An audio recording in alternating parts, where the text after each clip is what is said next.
Bismillahir-Rahmanir-Rahim. There is a persistent notion regarding the Islamic system of government that it should primarily be a theocracy. There are some circles who believe that the system of government envisaged by Islam is a theocracy, which in other words means that the ulama or the scholars of Islam, they should in fact run the affairs of the state. They should be in the parliament because they have to legislate.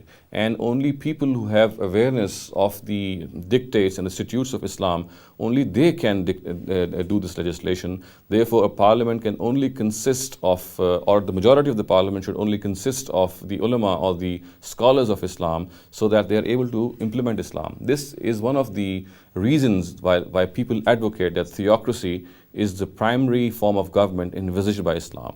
Now, this is absolutely a wrong notion. The Quran itself stresses that the system of government envisaged by Islam is democracy, which in other words, in its own words, the Quran says, Amruhum shura bainahum, which means that the system of government of Muslims have to be run on the basis of their consultation, which means that whoever person enjoys the confidence of the majority has to represent them in the parliament, and of course he is entitled to do legislation in the parliament. Now, as far as the issue is concerned, if that particular person is not aware of Islamic law or he's not a scholar himself, that how can he legislate and how can he implement the dictates of Islam on behalf of the citizens of that country?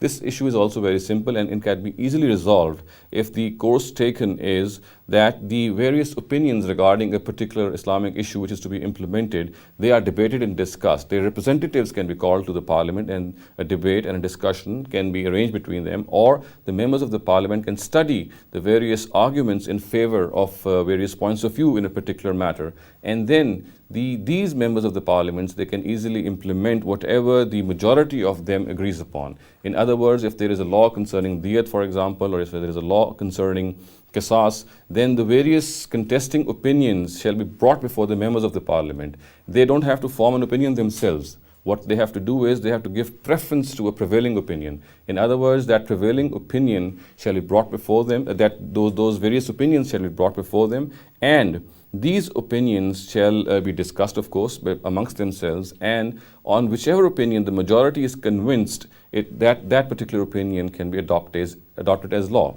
So in other words, this particular notion or this particular argument in favor of theocracy no longer holds if this course is adopted. And as I said, that primarily we have also to pay heed to the fact that the Quran itself stresses, and it stresses in a very emphatic way, that the system of government of Muslims is to be based on their consultation, which in other words means that whoever enjoys the majority, the confidence of the majority, can be represented, can be called a representative of those citizens. So in other words, we can say that if that confidence is enjoyed by a technocrat, by an engineer, by a businessman, by any person, then of course he is entitled to be in the parliament.